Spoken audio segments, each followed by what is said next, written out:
இன்றைக்கி நம்ம சேனலில் நிக்கில் நாகேஷ் இயக்கத்தில் தேட்டர்ஸில் ரன் ஆகிட்டுருக்க கில் படம் எப்படி இருக்குன்னு பார்ப்போம். ஒரு ட்ரெயின், அதில் நம்ம ஹீரோவும் அவர் ஃப்ரெண்டும் ஏறுறாங்க. அதே ட்ரெயினில் நம்ம ஹீரோனி அவங்க ஃபேமிலியும் ஏறுறாங்க. இவங்க 2 பேரும் கூட கொஞ்சம் கொள்ளைக்கார கும்பலும் ஏறுறாங்க. அந்த கும்பலுக்கும் ஹீரோவுக்கும் நடக்கிற 1.5 மணி நேரம் சம்பவம் தான் இந்த கில். படம் வேறு லெவலில் இருக்குது. இது ஒரு ஏ சர்டிஃபிகேட் மூவி. நீங்கள் நினைக்கிற மாதிரி அடல்ட் சீன்ஸ்லாம் இந்த படத்தில் சுத்தமாக இல்லை.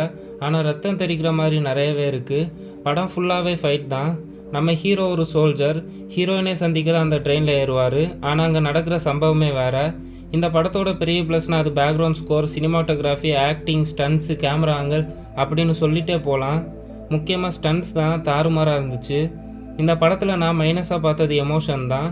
அப்பா பொண்ணு 2 பேருக்கும் உள்ள எமோஷனாக இருக்கட்டும், ஹீரோ ஹீரோயினிக்குள்ளே இருக்க எமோஷனாக இருக்கட்டும், இது எதுவுமே படத்துக்கு செட் ஆகலை. மற்றபடி எந்த ஒரு குறையும் இல்லாமல் படம் நல்லா தான் இருக்குது. ஜான் விக், ஜேம்ஸ் பாண்ட் ஸ்டைலில் ஒரு ரத்தம் தெரிக்கிற மாதிரி ஒரு படம் வந்திருக்கு.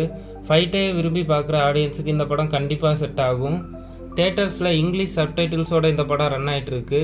தயவு செஞ்சு மிஸ் பண்ணாதீங்க. நான் இந்த படத்துக்கு 3.25 ரேட்டிங் கொடுக்குறேன்.